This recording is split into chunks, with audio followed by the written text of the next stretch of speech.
My name is Sarah Bernstein. I'm the Executive Director of the Rossing Centre for Education and Dialogue. The Rossing Centre is an interreligious organization in Jerusalem working to promote an inclusive society in the Holy Land for all religious, ethnic, national groups. We work to create and deepen relationships across religious lines, despite differences and disagreements. We try and contribute to the understanding and appreciation of the other's religious, cultural, national narratives, traditions, beliefs, and practices. And we work to combat prejudices and negative stereotypes. We have different programs that address different issues with both within Israeli society and also cross-border, whether in Jerusalem or with Palestinians in the West Bank. A lot of the work we do is within the Israeli school system. We're working this year with over 50 schools through our school twinning program, Dialogue and Identity, twinning Jewish and Arab schools, or our Educating for Change program, training high school teachers to conduct conflictual conversations in the classroom. Our Jerusalem Center for Jewish-Christian Relations focuses on educating Israeli Jews about Christianity and the local Christian communities. We have an open house in Ramla, which is a city in the center of Israel, working to transform the city from a mixed city to a truly shared city. We have a meeting place program at the Hebrew University of Jerusalem, working to get Israeli and Palestinian Jewish, Christian, Muslim students talking to each other, where at the moment they often don't, even though they're studying on the same campus. And our Healing Hatred program has developed a whole new approach to interreligious dialogue based on tools of spiritual care. And finally, our Adasha program welcomes groups from abroad in normal times for seminars looking at the many interreligious, national, political, cultural conflicts going on in this part of the world. So to move on to our topic tonight, racism and interreligious dialogue, I think over the last couple of years, the connections between racism and religion have perhaps become more blatant, certainly in some contexts, and have spawned many questions about interreligious dialogue, the extent to which it addresses racism, the ways in which sometimes it perhaps perpetuates racism, assumptions made within the interreligious space. Here in Jerusalem, and over the years I've been at the Rossing Centre, I've been very conscious of the dangers of interreligious dialogue, in that it can sometimes serve to strengthen the status quo rather than challenge it. I think it's often assumed that any form of cross-group dialogue is better than none, that people meeting and talking to each other is always a good idea, and it's always better than not meeting and not talking. And I'm not so sure. I certainly think that one of the reasons for the anti-dialogue stance of the anti-normalization movement here in Palestine is that many Palestinians have come to believe that dialogue, and perhaps interreligious dialogue in particular, serves the interests of the Israeli side, of the Israeli Jewish side, and does not further the needs of the Palestinian people, that it strengthens rather than challenges the power imbalances between the different communities. So one of the aims of our webinar series, and you can see others in our webinars on our Facebook page or on our YouTube channel, one of the purposes is to open up the debate across the interreligious network and learn from each other's experiences. And I think that we're going to have a fantastic opportunity to do that tonight. We're delighted to have three fabulous speakers with us. I will introduce you each in turn and then give the floor to you. So we'll start with Professor Marc Gopin, who is the director of the Center for World Religions, Diplomacy and Conflict Resolution, and the James H. Lowy, is that? I don't know if I'm pronouncing that right. Lowy Professor at the School for Conflict Analysis and Resolution at George Mason University in the US.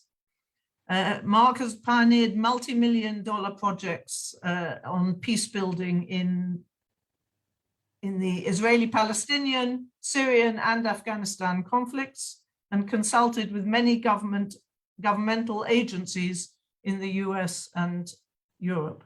Marc, over to you, please. Well, first of all, it's wonderful to meet you, Dr. Bernstein. This is the first time, even though I've been working in Israel, Palestine since the 1980s on the whole. So it's a real pleasure and honor to meet you and to encourage your very noble work. And I think it's wonderful to see Dr. Karam again and to meet new folks. So I think I'm slated to just give a short introduction for 10 minutes and then to move on. So I'll try to stick to that time. I will stick to that time. But let's segue into what you mentioned, Sarah, about the question of dialogue itself and normalization, and to put it in a larger perspective of the problem we have with peace versus justice, of asymmetric conflicts where the side that has most of what they want wants peace. They want quiet. They want normalization because they want it on the terms that they have achieved.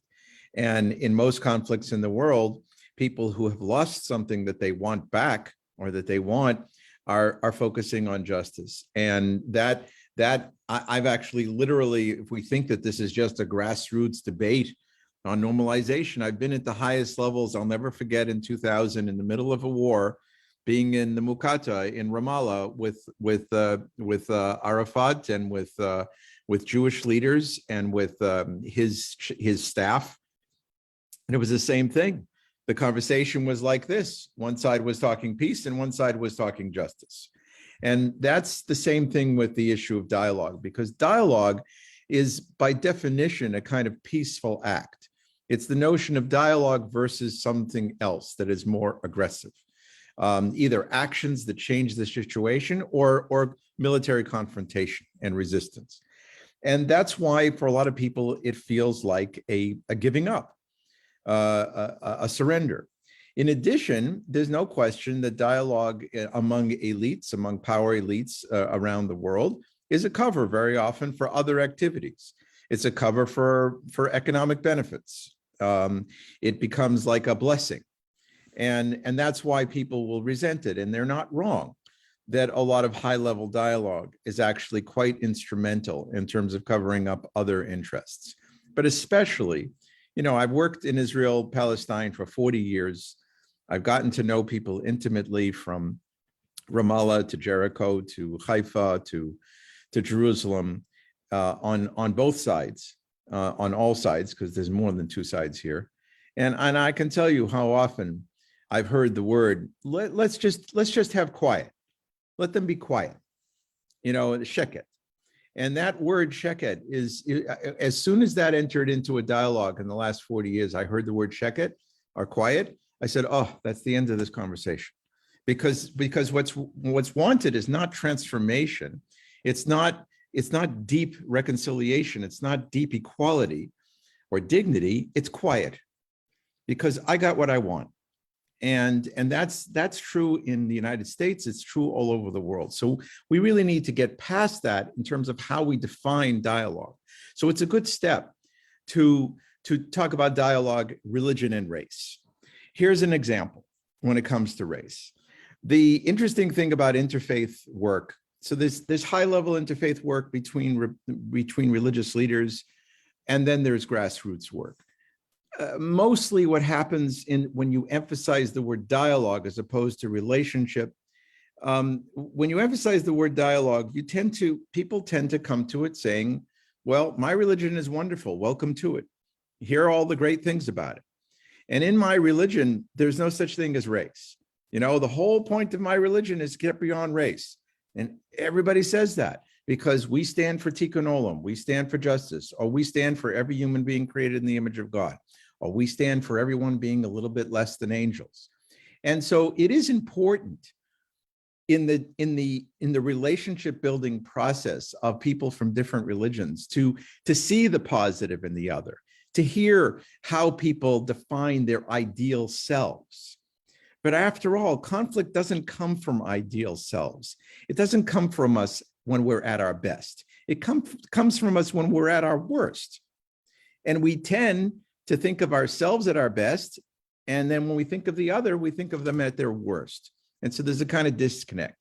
Well, the news is that race is embarrassing to all the major religions, because when you really get down to the history of it, and the slave trade and the color coordination all the way from India to Africa to the Gulf. I mean, color matters, and it's mattered for hundreds and hundreds of years, and it's a gradation, and every major religion is implicated in the practice of it.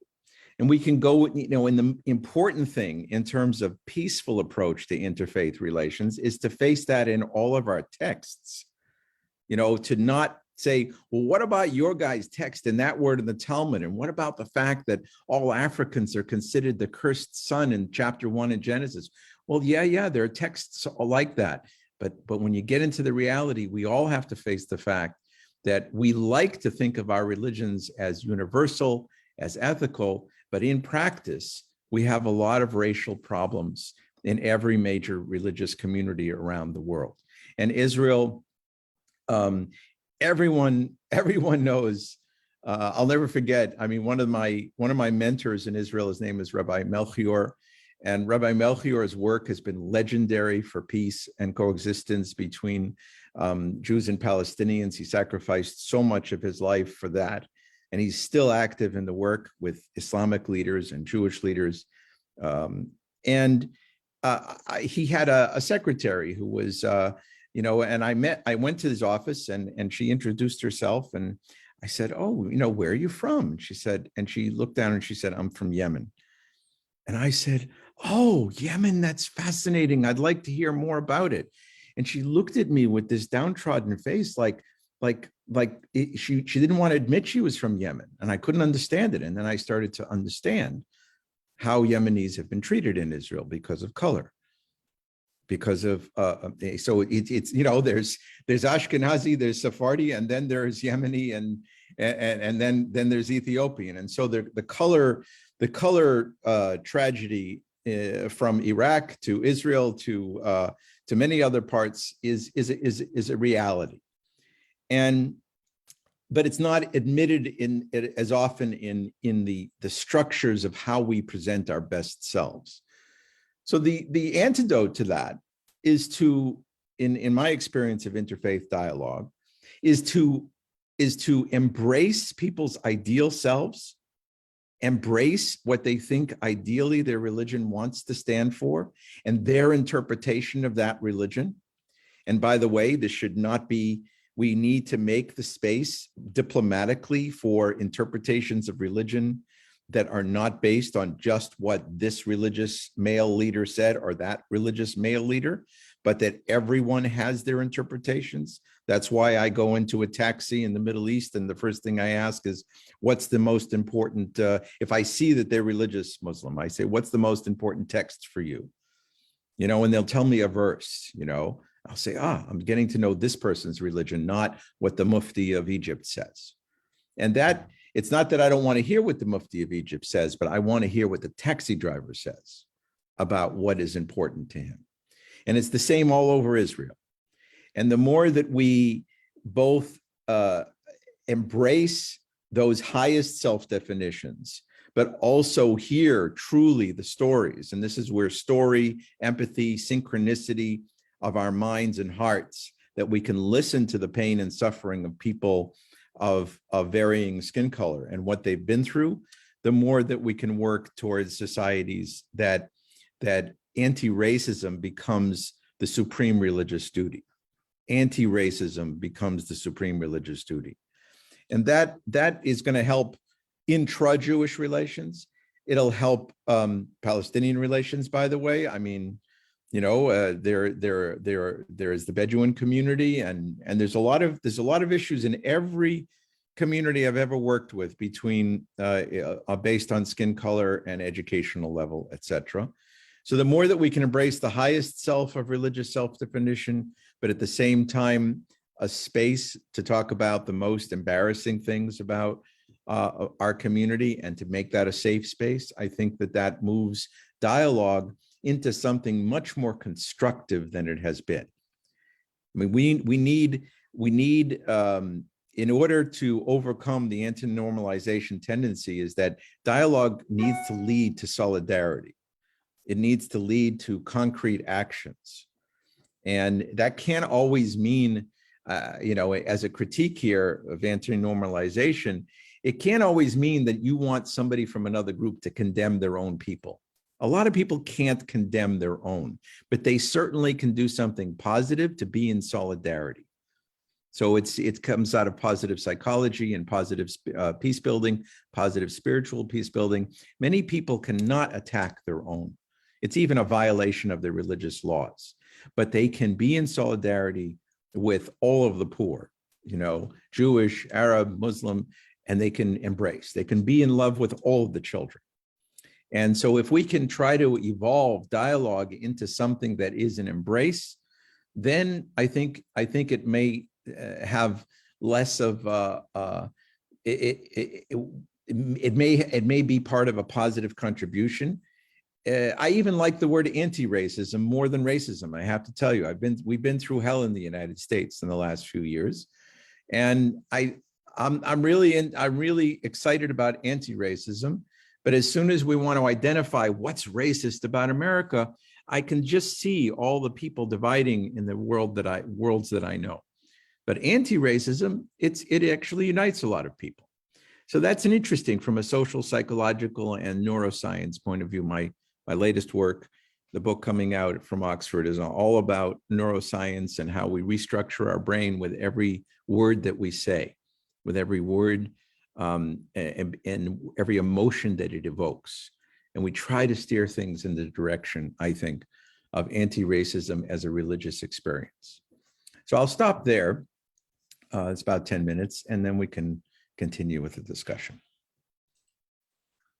Thank you. Thank you very, very much. I have been saying for years now that the moment I hear people talking about quiet, about sheket, it's like they are so not understanding where we are and the difference between peace and quiet. We talk about peace and quiet, but it's not the same thing. It's so not the same thing. So thank you, and I have to think a lot more about putting the emphasis on the anti-racism rather than the racism.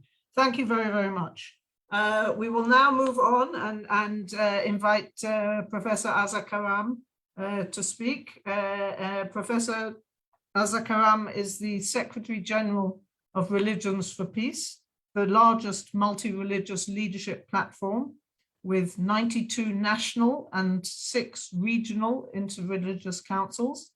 She also holds a professorship of religion and development at the, my pronunciation is going to be wrong, but the VU University in Amsterdam.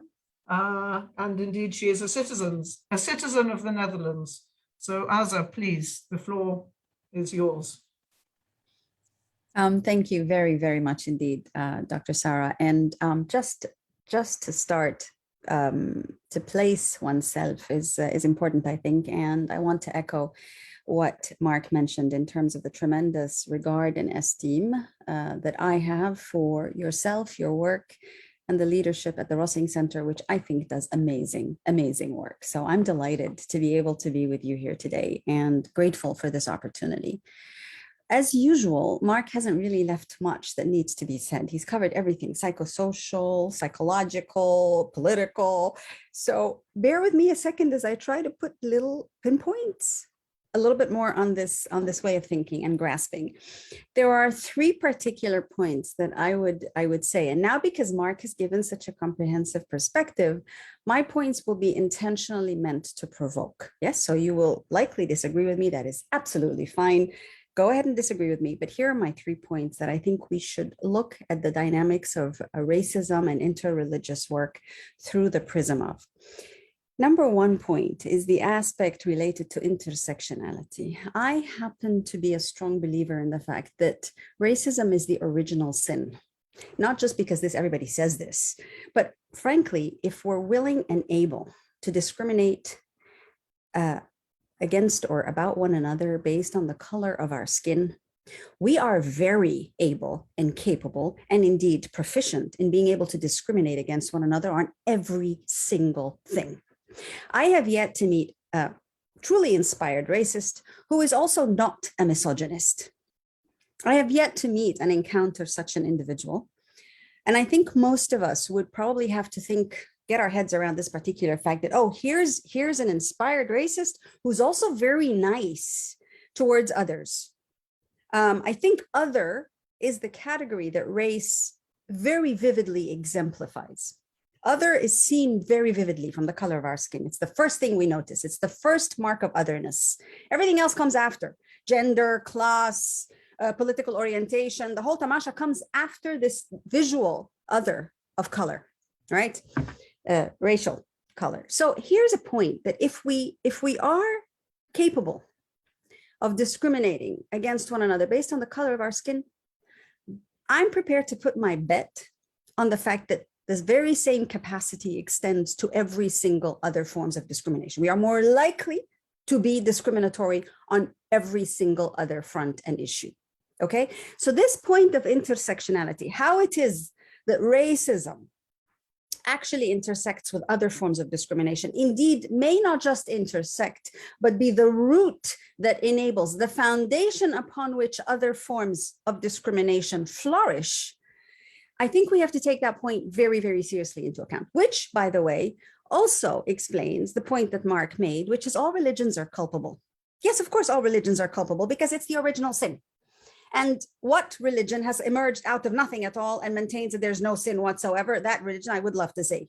But the point here being, indeed, every single faith tradition is culpable to some extent of racism because it is the original thing, the very face confronting thing that makes us able to discriminate against one another. And it never, ever stops at just race. Okay, so if we understand that as the foundation, that is a very important point about the intersectionality of racism with every other form of discrimination. So when we speak about anti-racism, and I completely concur with Marc that that is one of my favorite terms and realities, but when we speak of anti-racism, we are not talking exclusively of the color of skin. When we speak about anti-racism, we are actually fundamentally, or we should be fundamentally talking about anti-discrimination in all its ways, shapes, sizes, forms, and manifestations.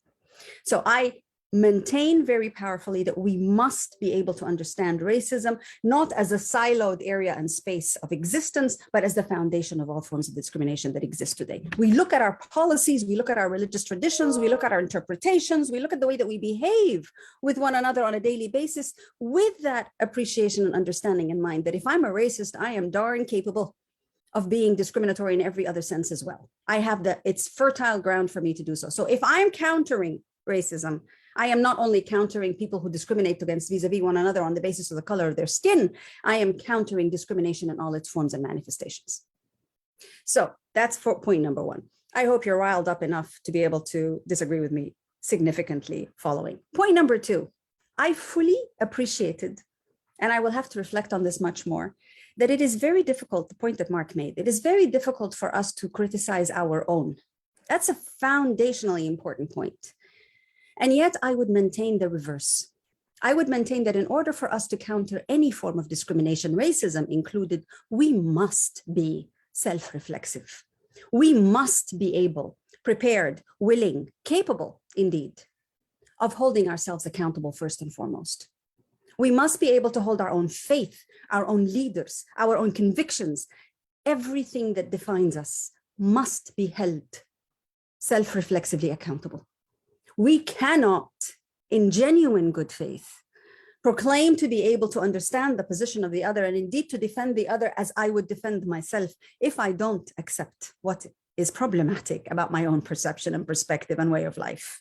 So yes, I understand that it is exceedingly difficult. I fully acknowledge and respect the fact that for some of us, their inability to be self-reflexive about our religious traditions and our political positions still nevertheless enables us to be protagonists of solidarity and support on other spaces, but that will be insufficient to counter any form of discrimination. I am sorry, it is necessary, it is helpful, but it is insufficient and fundamentally will make us fall short of being able to challenge discrimination. We cannot hold ourselves away from the fray, the people we like away from the fray, the people we belong to away from the fray, the faiths, traditions that we maintain away from the fray. But look, I'll help you otherwise in this and this and that sphere. I'm sorry, good, helpful, very nice, insufficient to the nth extreme. We have to be self-reflexive. We have to take accountability for that which is faulty in ourselves. Because if we approach from the perspective of, yes, but, then that but opens the doors for many other buts. Then that but means fundamentally insufficiency in an ability to stand together in genuine solidarity on those things that hurt most. Because it isn't about solidarity when things are going well. It's about solidarity when things hurt, particularly hurt the very basis of who we are and what we are and how we behave. And if we are not prepared to challenge those things that hurt us, to take and hold accountable that pain in our own hands, I do not see how we can possibly maintain that we can stand in genuine solidarity with someone else on the things that are okay. I'm sorry, there is nothing okay about discrimination of any sort, of any form. And if I and my belief systems or something in my belief systems has perpetuated or is responsible for that form of discrimination, then I must at a minimum hold myself accountable for that which is problematic. And in holding myself accountable, find those who are equally aligned with me in holding myself accountable. At the end of the day, our strength relies on the extent of our vulnerability, not so much on the extent of our ability to stand in solidarity with one another, but on the extent to which our vulnerability becomes the thing that we acknowledge most.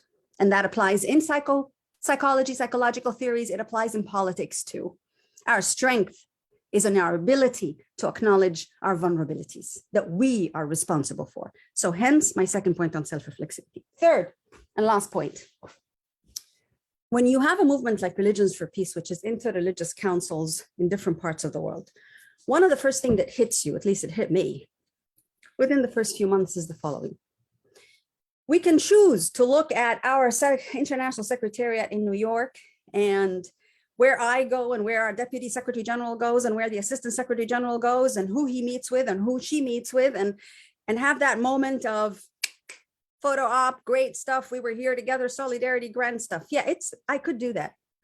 Or I could do what I just said in terms of self-reflexivity and wonder, where is it that this international secretariat based in New York, claiming to be the space for multi-religious collaboration, where have I failed? And I have failed in one way. At least, by the way, there's many other ways, but we can talk about those later. But I have failed in one critical way. I have failed in not acknowledging that the interreligious collaboration potential, that the interreligious solidarity, weakness, and strength comes from where things are happening in the countries themselves. It doesn't come from New York. At best, New York can give visibility. But fundamentally, the interreligious space is operative at the global level for sure, but most significantly, in the nitty-gritty details of the way that religious actors deal with one another at the local level. So therefore, I'm all for dialogue. Absolutely important to have dialogue.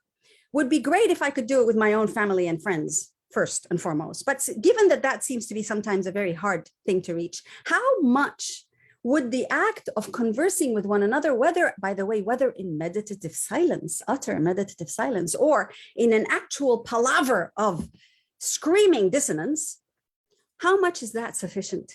And I would like to contend the following. One of the many things learned from the World Council of Churches and their own sort of evolving ethos over the years, they've been around as long as the United Nations has been around. One of the things learned is it's a small term that somehow gets lost in the middle of all their big talk about Kairos moment and everybody being grand and whatever. One verb that I've fallen in love with, I'm just going to be very honest, I've fallen in love with that verb. It's called apraxis. So you have dialogue, and then you have the apraxis. What's the apraxis? It's what Religions for Peace now has to scale up and do much more determinedly. And every other interfaith organization should do the same. It is the convening to serve. Together, serve. Doesn't matter what the issue is. Obviously, right now, we've all got COVID confronting us like nobody's business, but we also have climate change that's going to kill us eventually, sooner or later. We have a moment of truth to serve together, to come together in service to one and all, discriminating against none, barring none, genuinely leaving no one behind, right? Diapraxis for me is the ultimate litmus test for this dialogue business. We talk, we converse, we disagree, we come together, we go back, whatever. But are we working together?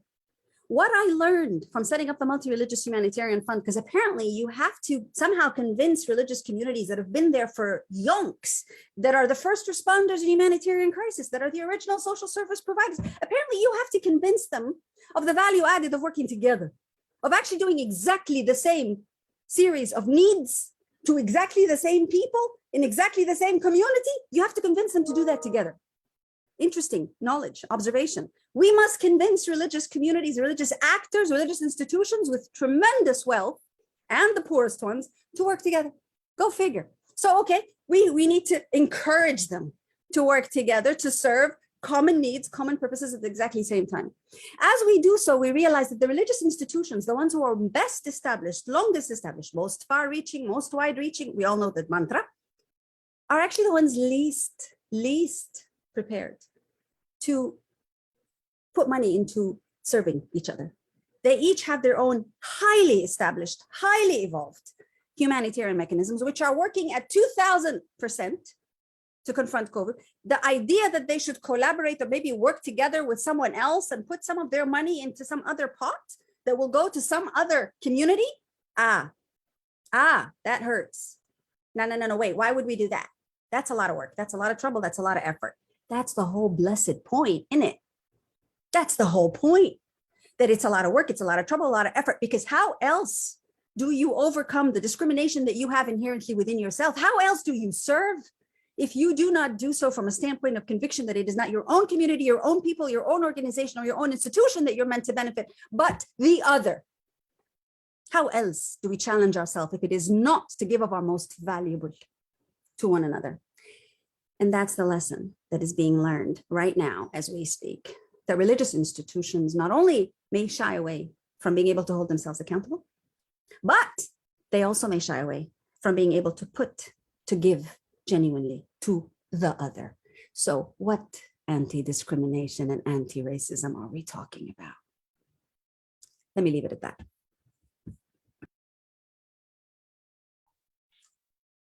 Thank you. That was fantastic. Thank you very, very much. You've given us a lot. I'm sorry to disappoint. I can't find a lot that I disagree with in your words. But one thing that resonates very powerfully for me is the idea that anti-racism. We certainly use anti-racism as shorthand for anti-discrimination of all types on all bases. And particularly because, in our part of the world, a lot of people will tell us that we are all Semitic and therefore we are all the same race, but there are so clearly discrimination between the groups and power relations that we have to address. So thank you, and for the encouragement indeed that we have to work together and not only talk to each other. A radical thought indeed. So thank you very much. Our final speaker this evening is, I can only manage your first and last names, Hector Ferrer, Acero, I don't know, I'm sorry, Acero. I should have asked you in advance. Acero. Hector Acero Ferrer, who serves as the Associate Director of the Center for Philosophy, Religion and Social Ethics at the Institute for Christian Studies, which I believe is in Toronto, is that correct? Yes. And through his leadership, he has collaborated in 2 multi-year research projects exploring the relation of faith and society funded by the Social Sciences and Humanities Research Council. We have never actually met, but I heard you speak at the ICCJ conference on this topic of racism and interreligious dialogue, and was very keen to invite you to speak again, because I know that this is something you've been diving into very deeply. So please, the floor is yours. Thank you. Thank you very much for the invitation. Thank you to the center, to you, Dr. Bernstein, for this, to my co-panelists. This is really a great opportunity. And the corner of what I can say has been reduced. First by Marc, then by Azza. Now I have a little corner, and thankfully, I'm talking about a concrete case. So I'm going to present a version of my my research project that I presented at in the context of ICCJ. But before that, I wanted to mention two things, because I recently been this is what is happening to me every time I present. Something happens in the morning and it really throws me off, and it makes me think about that the entire time. So a quick story. What happened this morning? Someone who I respect very much, a friend of mine who works in the tech industry, designed an app, a software, to facilitate interview processes for new candidates for positions in just the corporate world. And this app is designed from the context of the diversity, equity, and inclusion biases. So he is trying to develop an app so that hiring processes are cleaned up of those biases that we have, especially around race and gender and sexual identification. But the ultimate point of that app was that it reduces the relationship between the applicant and the institution. So it cleans up the race and gender out of the person, so that the assessment of the candidates is done equitably. And I was thinking about that, and especially hearing the two previous speakers, was, do I, as a person of race, want to enter into a relationship where I am divested of my race, my accent, my color, so that I am hired somewhere? No, I come with my accent, and I come with my color, and I come with my religion to work, to school, to the public stage out there, wherever I vote, wherever I participate politically.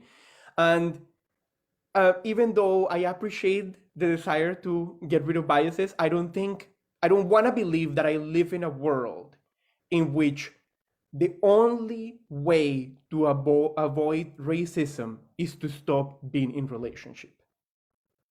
I don't think that's, I don't want to believe in that world. I am hopeful that relationships can actually provide us with more content than that. And at the same time, I'm fearful that we've seen it historically. Whenever we've sanitized a space of race, then something very horrible happens, because sooner or later, we will encounter each other in our full being. And that moment, if we are not prepared for it, if we've been sanitized for it, then leads to violence. Second example that I wanted to give you, and I am running out of my time, so I won't be able to get through everything that I wanted to get through, but hopefully I'll do a little summary of it. Yesterday, I was in another event, and I wasn't a speaker. I was just helping out with the discussion, and one of the speakers was talking about the existence of faith in the public sphere, and how different faith traditions kind of negotiate being in public together in the secular space, specifically in North America and Europe. And an image that he used was, we are shoulder to shoulder.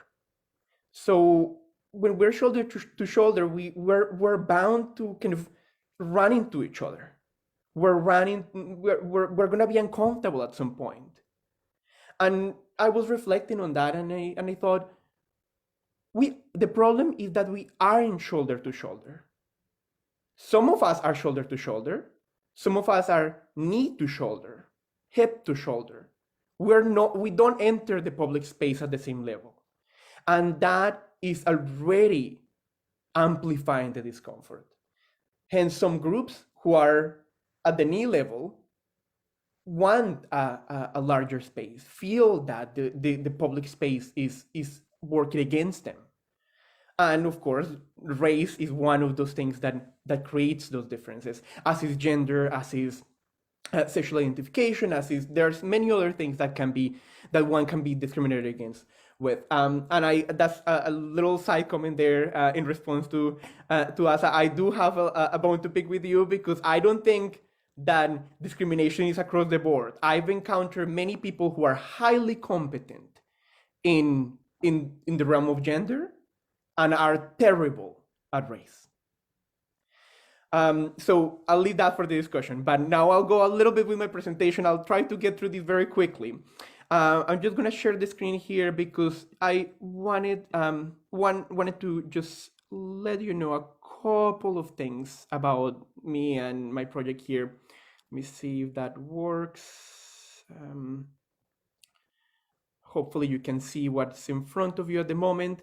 So just one of the learnings of dealing with systemic racism in the context of education is that you need to situate yourself.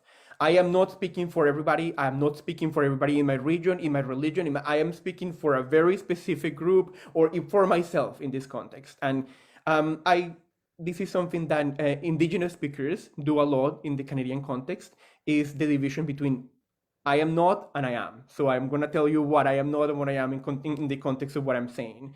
I am not an expert in critical race theory or intersectionality. I know them. I can speak about them, but I'm not an expert. Second, I am not an official religious leader within my own tradition. I am Roman Catholic, and to be an official religious leader, I need to be a cleric. So I'm a lay person right in front of you, someone out from the congregations. Third, I am not a member of a minoritized community who can existentially relate to the most extreme expressions of systemic racism. I am raised, but I am not raised to the extreme that I will experience myself outward violent expressions of racism. What am I? An academic whose scholarly focus is the transformative capacity of religious narratives. My interest as a scholar is what religious narratives can tell us, how religious narratives can transform us, how can they transform the way we see others and life and the world and the future. That's why I'm interested in systemic racism, because of how those religious narratives can reshape our understanding of our relationship with across races. I am an activist with a focus on reconciliation. So that's key for me, particularly in situations where conflict emerges out of social inequality, discrimination, and marginalization. And I want to say something connected to what was said before about dialogue. And I couldn't agree more. It just, we're falling into the platitude of dialogue that some people describe in the interreligious dialogue context as the buffet of the interreligious dialogue conference, where you go, and because we're so afraid of violating what each other needs to eat, we end up serving the most bland food that nobody wants to eat. So that is no, I think that true, hard, deep reconciliation needs to come with the discomfort, with those differences that make us really rub against each other in ways that we don't want to do it. Third, I'm a Latin American who has experienced, while in North America, minor forms of racism. I never experienced it in Colombia. I'm Colombian originally, and in Colombia, I was on the oppressor side of this all. I came to North America and I went to the other side slightly, and I have little experiences where I'm addressed in different ways to other people. I see that I am not given the bill at the restaurant. Things like that. Nothing transformational. I can live through that. I can ignore it. Nothing major, but it gives me a glimpse into what other people need to live through.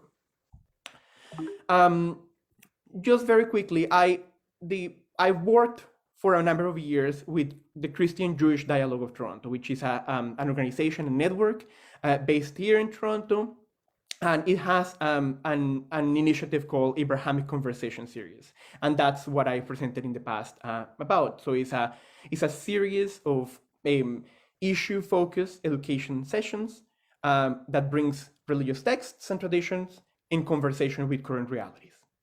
It's a space for formation at the intersection of interreligious dialogue and the public faith of religion.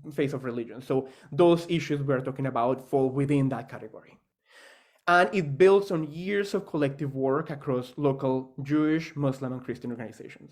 These conversations and these series of educational initiatives will not be possible in the abstract. They are built on relationships that exist there, that have been nurtured by other people that are not me. I'm coming in to organize something that really takes its energy out of the community's own work. Very quickly here, is curating our sessions is relating to our speakers. So we discovered in our work that to make this work at a level that we need to do it is not just about selecting topics. It's not about going into a list and choosing speakers that will be equipped to talk about something, but it's about having long-standing relationships with them so that what they say to us can actually permeate and transform our community. And vice versa. We want the speakers to go away also renewed. And just like in my own life here, this experiment is a mix of academics, activists, practitioners, is intergenerational, is tries to be equitable across genders. But I have to tell you, in many cases, is the most difficult is to find people who are not white, who are not male, to participate and to speak at events, because they are often more overburdened by tasks, because it's usually the opportunities for us to get in touch with them through our leadership are more difficult. Well, there are many issues with that we can talk about in our Q&A session. But just to give you a sense of it, what created the focus on racism in our work? The same thing that happened for many organizations around the world. George Floyd and everything that happened after that, and that continues to happen. In Canada specifically, what is happening with Indigenous peoples, the discovery of Marc graves, of survivors of, and the stories of survivors of residential schools, a system that destroyed the culture of many of the First Nations in Canada, and growing anti-Semitism and Islamophobia, which is you've seen throughout the last few years happening in North America and also in Canada. I'm now a Canadian citizen, and I sometimes have that Canadian sense of, it happens in America, but it doesn't happen here. No, it happens here too. Now, it's a capacity building project for many different reasons. First, and I want you to just look at the keywords here. We can talk about more about this more later. But we want to confront and lament our own institutional participation in systemic oppression. So it is not just about putting something out there to educate people in something that is happening to us as a society. It's about us. It's self-reflexive. I agree with both of you. It needs to look within.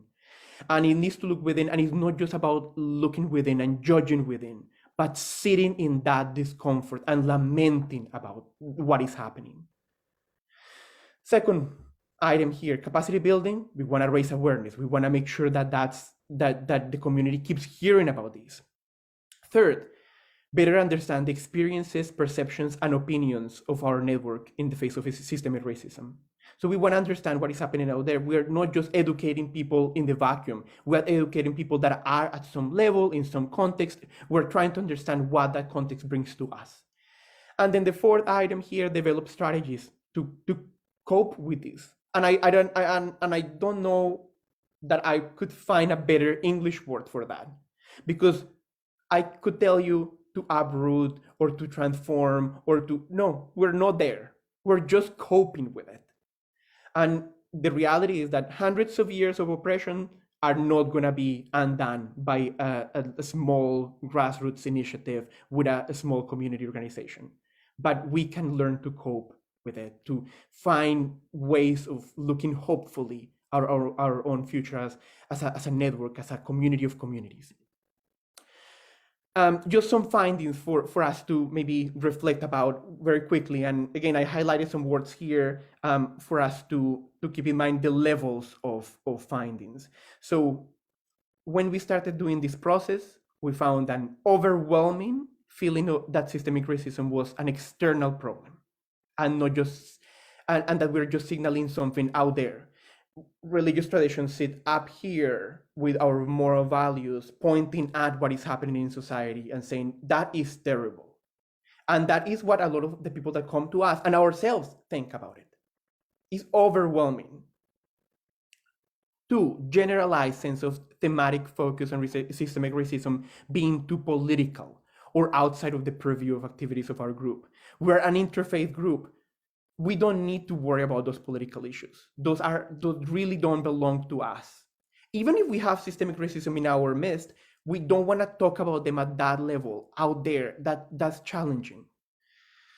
3rd, frequent resistance to acknowledge complicity and to recognize microaggressions. Because nobody in our group is going out and killing people from other race or violently attacking someone on the street, then that's not a problem.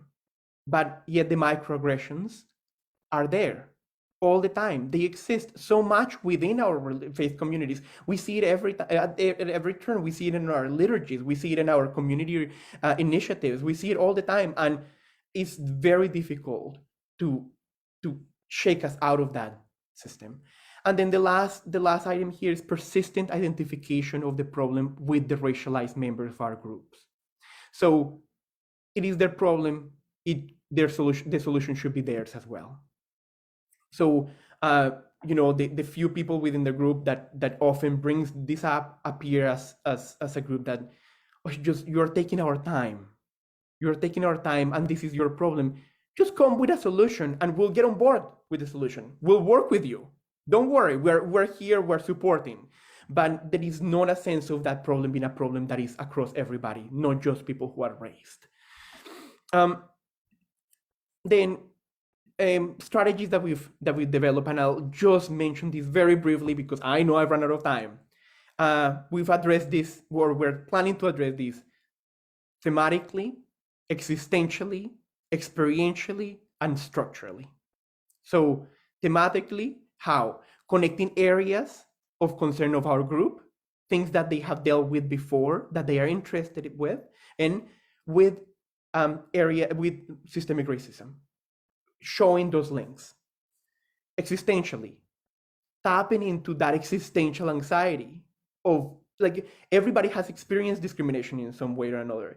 Racism is not essentially the same in every context, and discrimination isn't either. So if you're able to show how your experience is somehow relatable, even if it's very far, even if it cannot be really compared in terms of dimension or in terms, like, some even qualitative terms, there is a glimpse of connection there, existential, between different types of discrimination that we can utilize for us to make the connection and show people that systemic racism is something they need to care about. Experientially, it's simply combining the speakers and in those who are supporting us, different experiences, different ways of going at the issue. Many of the speakers are the people who are really well versed in systemic racism, critical race theory, intersectionality. Many of them are very militant.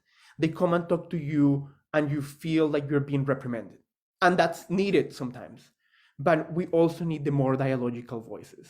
And dialogical, I know there is the risk of that dialogical platitude, but we need the more inviting voices there to balance those. And structurally, mainly around organizing that around principles of interreligious dialogue. So collective interpretation of shared sacred texts. So finding shared texts that can point to racism or anti-racism, and then think through them. How can we reinterpret them? How can we not? What did we think about that before? What are we thinking about that now after George Floyd? Like, having those conversations, and then moving from commonality to diversity. So what happens a lot in the context of interreligious dialogue, which is we go, we celebrate what is common, and then we celebrate the difference. Yes, that is needed here too. It's not all of it. It doesn't get us all the way there, but it moves us further. And we need anything that makes us shift, even if it's a bit in that discussion. And then begin with self-examination. And then the last thing here, the learnings, and this is what has changed the most since I presented this project in ICCJ, which it was a few months ago and now. So I'll show you some of the learnings here. First, combination of what this is terms that I kind of develop for my own kind of working knowledge of things, is intimate groups of trust versus intimate groups of challenge. Having people meet in a context in which they are free to say anything, with people that they trust, that share their experiences deeply, that probably are all the same racial background, and then combine that with a mix with groups that are challenging, groups in which you can create an intimate relationship, but people come from different opinions politically, or come from different racial backgrounds, or their religious difference is very marked, even within the same tradition. Learning number 2, conversations need to be ongoing, visible, and relatable. So we've encountered that over time, that when we don't have an event in a few months, then the momentum is completely lost. And there is a lot of anxiety about starting it again. So keeping the conversation going is important. Moving from issue focus education to historical formation. You've mentioned it before, both of you. This needs to be, we need historical awareness that this didn't start yesterday. It didn't start in the 20th century. This is something that has had different expressions throughout our history, and we need to look at those moments as moments of learning. And we have a lot of, we're in a higher moral ground now that we're in the 21st century, and we look at those issues and we think about them like we are the first one that have thought about them and trying to solve it. But no, we really are we're in a tradition that has in the past tried to resolve that and accomplish some success at some point. So we need to look at those experiments and think about them again. 4, model aspirational, future-oriented thinking. And the 5th one, use scriptural forgiveness as a framework. So again, this is something that exists across scriptural traditions. Forgiveness, the forgiveness that our sacred texts speak about, is a difficult, complex phenomenon. It involves so many actors. It's not always fully resolved. There are many open stories in my own tradition. There are so many stories that never close around forgiveness in our traditions, both text and historical after that. So we need to do some reflection of those examples of forgiveness and how they tell us how to deal with the restoration and reparation of relationships after racism. I'm going to leave it there, and sorry for taking up so much of your time. Thank you very, very much. Thank you, Hector.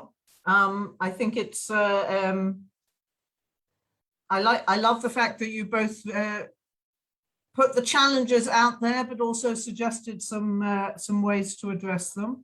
And perhaps I would like to kick us off with a question which relates, I think, to all of you and what you have presented us with, which is this question of Hector. You talked about how you on a micro level, how we can address some of these challenges within a small framework. But how do we persuade our institutions to challenge themselves and their own power? How do we do that? Seeing as that seems to be a very central challenge that we all have to address. I don't know if you would like, please choose your, we can go back to the original order, or you can, Marc, why don't you kick us off? When you say institutions, do you mean the institutions of organized religion, or do you mean the governmental institutions? Well, I guess both. I mean, we have to address both. So within the, yes, in seeing as our theme is interreligious dialogue, perhaps to start at least with our religious institutions. Well, it's my experience, at least in the United States. Of course, in democracies, it's different than in. I mean, I did many years of work in Syria, in an authoritarian state before the war, and it's one kind of thing where you can actually do a lot of interfaith cooperation, advocating for women and other things. There's all sorts of things, but one thing you could never do was criticize the state. And you could never criticize the government, not even a word. And then you also couldn't criticize each other. You couldn't do anything really. But in a democratic state, there's been a lot of great work, interfaith, advocating for governments to change. What they haven't done at all is criticize themselves. And that's, you criticize yourself and you end up in millions of dollars of lawsuits. And if you're a representative of an agency, I mean, of an organized religion, you risk your job, you risk the ire of the flock for being able to be quoted out of context in a quip that condemns your own religion or that is an act of impiety. You may not die like Socrates for an act of impiety, but you certainly could lose your job. So the real problem is basically self-criticism, which is what we talked about before, self-examination or reflexivity. And I think about this a lot. I think about the fact that in organized religion, we have these hierarchies that are advocates of the best self and promoters of that. And I think that the only way I've ever seen it work well is after a great deal of trust building and in the privacy, in absolute privacy. Then you start to see friendships across lines of religion where people admit to each other the problems they're having within their religion, and to specifically, but it's even true of group dynamics in any group. Like, for example, when you do interfaith work in Israel, Palestine, because that's the focus of your work. When you ask people to congratulate themselves, everything can be public. But the moment you want people to criticize their own, you really need to divide them into private groups, so that if you pair off Muslim and Jewish women in a setting and they privately one-on-one talk, oh, you'll hear plenty of honesty and criticism of their organized religions. But the moment they're in public, they're vulnerable and in different ways. So I think we should become more creative in the interfaith world on how people can start to create solidarity and honesty in settings that are safe enough to do so, in order to try to create movement within the structures of organized religion, but also the structures of the government. Because the more that we create these safe spaces, the better we can be. And in some situations, like in Israel, Palestine, there's tremendous asymmetry of power. So a liberal Ashkenazi person in Tel Aviv is completely free to say what they want, but you can't say that necessarily of an Orthodox Sephardi woman in a very limited environment where she could really be ousted, or put herself in danger, or maybe her children won't be as marriageable if she says an embarrassing thing. Even more so for Arab Israelis or Palestinians, etc. So in every culture, we have to sort of face the fact that many people are too vulnerable to admit things in public. But we shouldn't rest with that. We should find other ways that we create solidarity across lines so that people can honestly self-examine.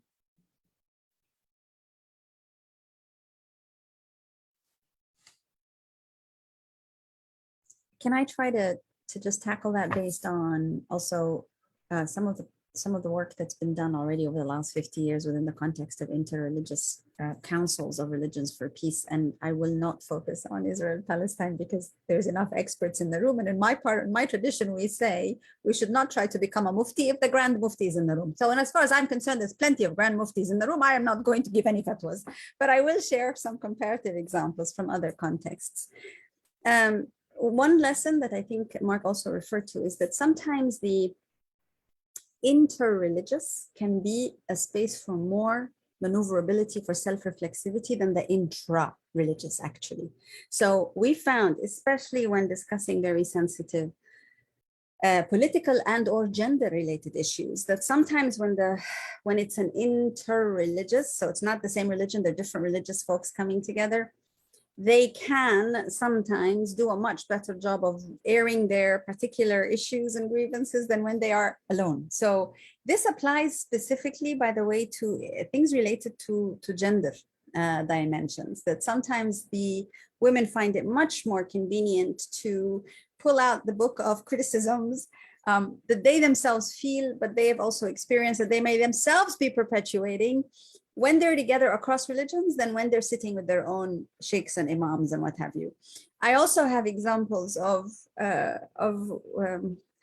feminists religious feminists who just wait for that opportunity when all the different religious leaders are together to start saying, you do to their own in that you do this and you do this and you do this. So there are those moments when you realize there's a bit of venting that's taking place, but perhaps it's the fact that there are multiple religions in the same space. So someone's going to be observant of the fact that you don't want to embarrass yourselves, but someone else might actually just use that as an opportunity to say, just wait till I tell you everything you've got done wrong so far. So actually there's multiple examples and experiences of this when it comes to gender related issues in particular.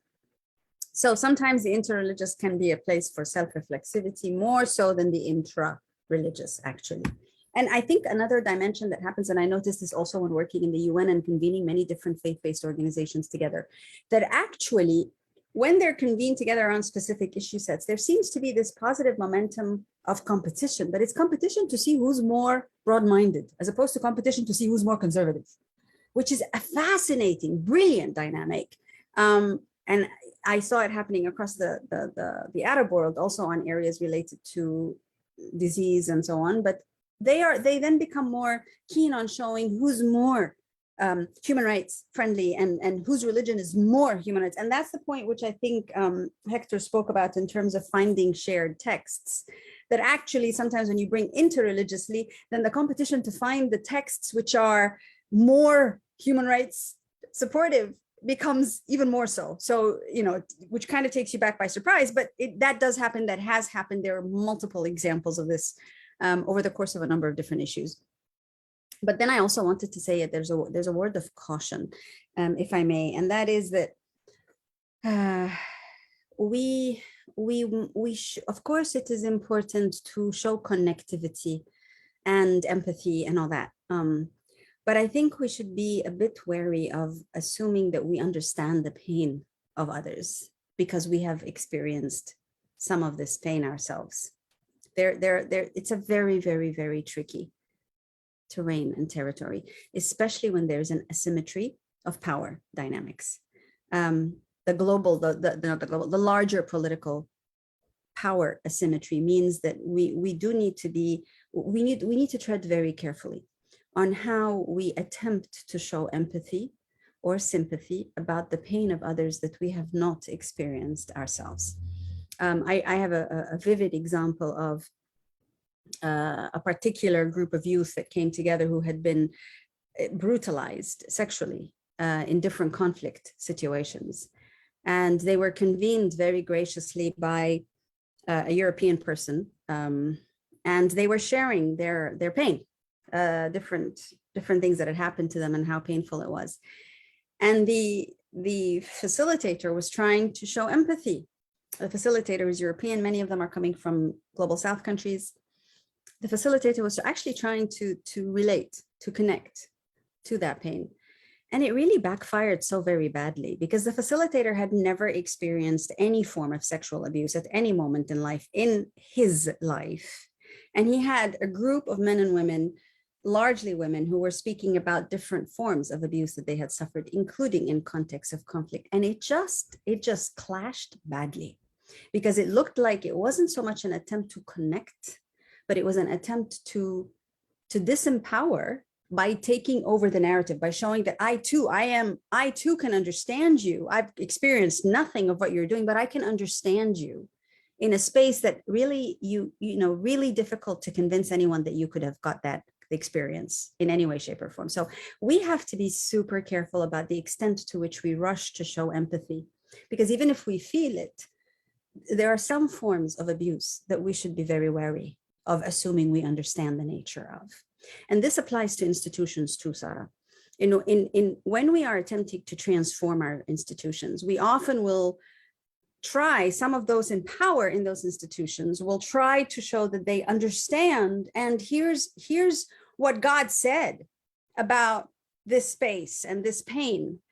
And that can backfire pretty badly, because sometimes they quote what God says that can actually perpetuate the norms of violence that are already there. But it's in all their goodwill, trying to show that they can actually understand, and God has an answer for them, which is, I think, the originator of that term, that the path to hell is paved with goodwill. And I think goodwill is not definitely insufficient in this space. And I wondered at your presentation, Hector, at what point experience in dynamics that are taking place, rather than only, and I say only very carefully, but rather than only being able to connect, but actually being experienced in those forms of pain that are inflicted on people, might be one of those boxes or one of those links between those categories that you presented. It's just a question. Thank you. Thank you. Hector. Just very quickly, yes to that. The complexity of relating to one's experience and being able to have genuine sympathy, or being that perceived as genuine sympathy, that those things are all there in that discussion. But in terms of the institutional question, just very briefly, one of the things that we work with is the idea that institutions are on one side and people are on the other, or the individual persons are on the other, and we missed a lot of times that space in between, the different levels of community organization that are happening between the large organizations, the large institutions, and the individual person in their individual household. That doesn't work the same in every context, but it is very hopeful to see how, once things that start at the grassroots level and move through some of those levels of community organization, you get enough momentum to get larger institutions to notice a change. I'm not saying that this is the solution for it. I'm not saying that this is immediately gonna have a result at the large structural level, especially with an organization like my own tradition, the Roman Catholic Church, which has so many levels to it.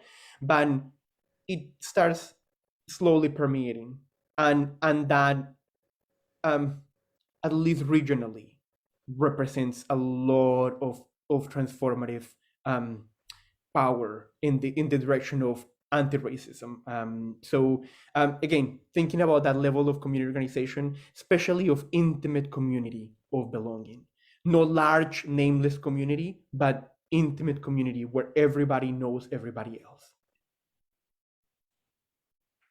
Thank you.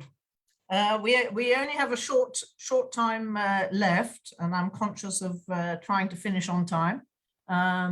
So there have been, I'm going to raise two questions that have been put into the question and answer, and perhaps I will invite each of you in turn to answer one of them if you wish, but also say a few words to in conclusion, and then we'll wrap it up. So the two questions are, one question about why anti-racism training programs fail to stop racism, particularly against immigrants and refugees. I guess we could also ask why interreligious work fails to stop religious prejudice. So that's one question. And the other question was about whether interreligious dialogue can help to address the intersectionality of practices of othering, and whether interreligious dialogue can overcome some of those practices. So if you want to relate to one of those questions, please do. And then, but also to say a few words in conclusion. So Marc, I guess we're coming back to you. Okay. Well, the second question is specifically focused, asked to me, and I'm finding it interesting and a challenge because I never know what definition of intersectionality people are operating with. But I can say I think it's a very abstract word that, but I can say in practical terms that one of the things that when you build the right relationships, and sorry to harp on relationships, because I believe that trusted, dignified relationships are the key to all positive change. When you build them well, then you can utilize one set of interfaith efforts to accomplish other interfaith goals. So that, for example, year after year in a slow and steady way, and I learned this especially in the Middle East because of the nature of the hierarchies and the nature of the existing hierarchies for centuries, I learned from women the power to have interfaith be both a respectful process to religious hierarchies for the sake of the children, for the sake of anti-poverty, for the sake of peace as opposed to war, and at the same time, it be a process of empowering women. In other words, like the first session, there were no women speaking, and then half a year later, there were 3 women on the same panel with the various imams, and before you know it, the women were running it. And so it was a slow and steady building of trust between religious leaders on this particular issue of othering, which is gender, but at the same time accomplishing other goals. I think we need to be aware of that in a creative way in all constructs of racism. And it's very, and of becoming anti-racist. It's very important in that anti-racist process.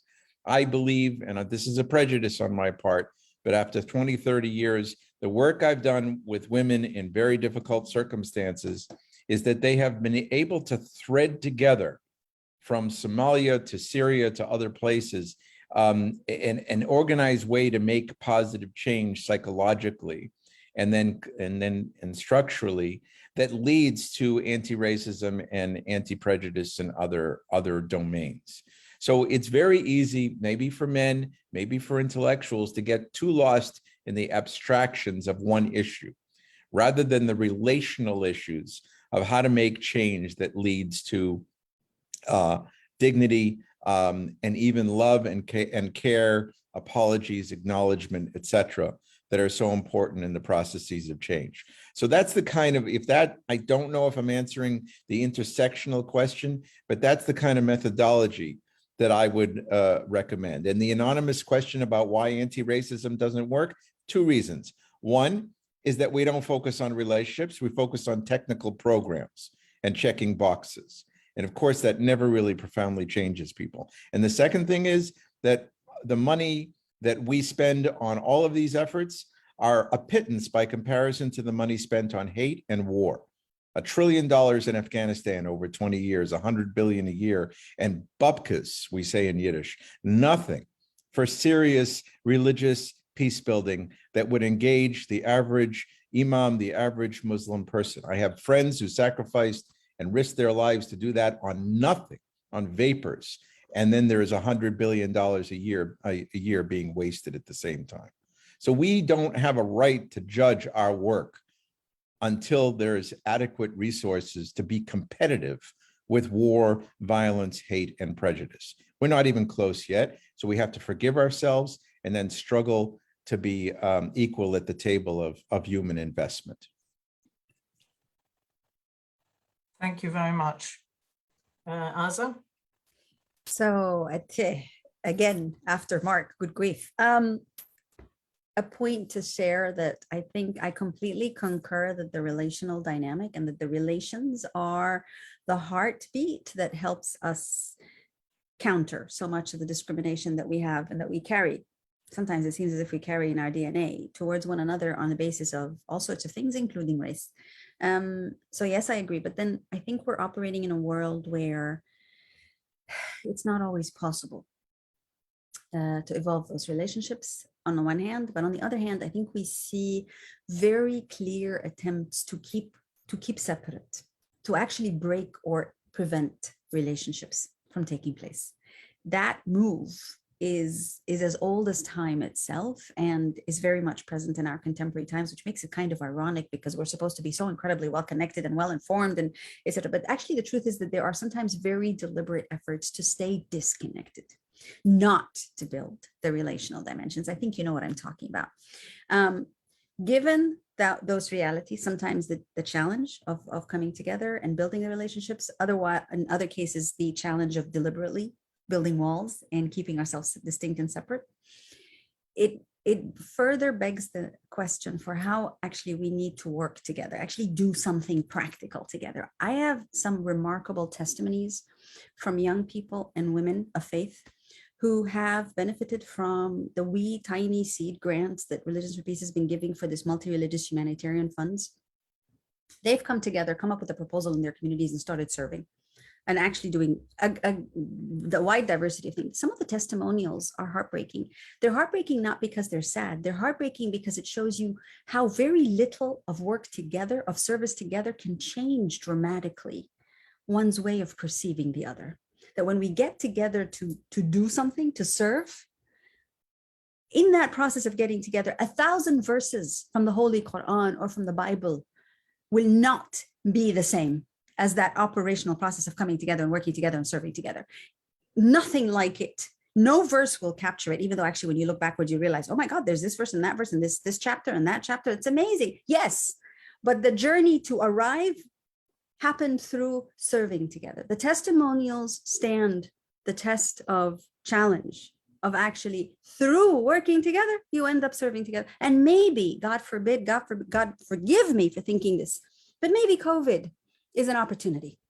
Maybe COVID is a test that forces us to have to work together to serve others in a way that perhaps in our nice elite little castles of comfort or in the drudges of having to struggle for your daily bread, literally, we could not do. But here's an opportunity to do. So I would say nothing can be the same as apraxis. And if you now look at apraxis and say, okay, it's the intentionality of working together to serve together. It doesn't matter who does it, doesn't matter what you're serving, as long as you're serving together. And you work backwards from there, you'll begin to realize quite a lot of scriptures say exactly that and point to the value of that, indeed to the necessity to serve, to give. It's called giving. It's called giving. And so many people talk about it. Few people actually practice it. And it has a lot to do with the point that Marc raised in terms of why we went so weird in Afghanistan. We didn't think to invest in those spaces of giving, including giving of time and resources for conversations and dialogues with religious leaders in that part of the world. By the way, they include women. The religious leaders, they include women. Yet all this time, effort, and resources, not just from the United States, but from international, intergovernmental actors, it didn't occur to them to think that this might be an area that could be worth supporting, even though heaven knows there's multiple proposals that asked and requested the opportunity to do so.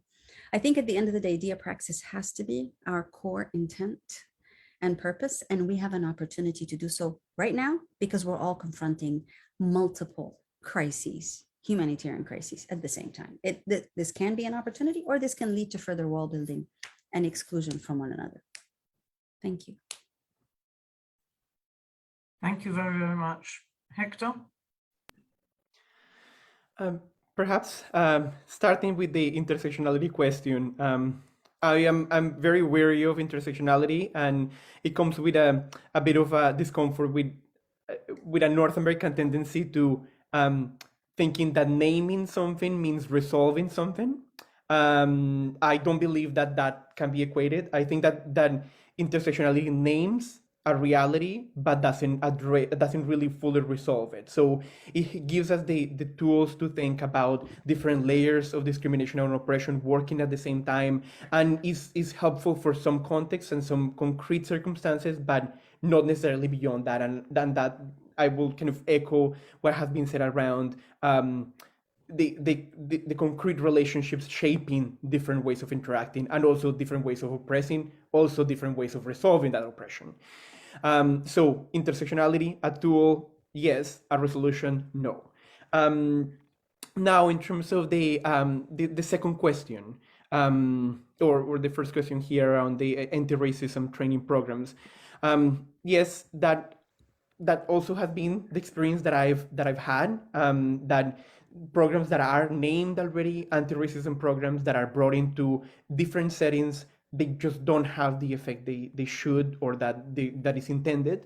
But I will compel you and everybody else in the call to go and search initiatives that emerge out of communities that may not necessarily have the name anti-racism associated with them.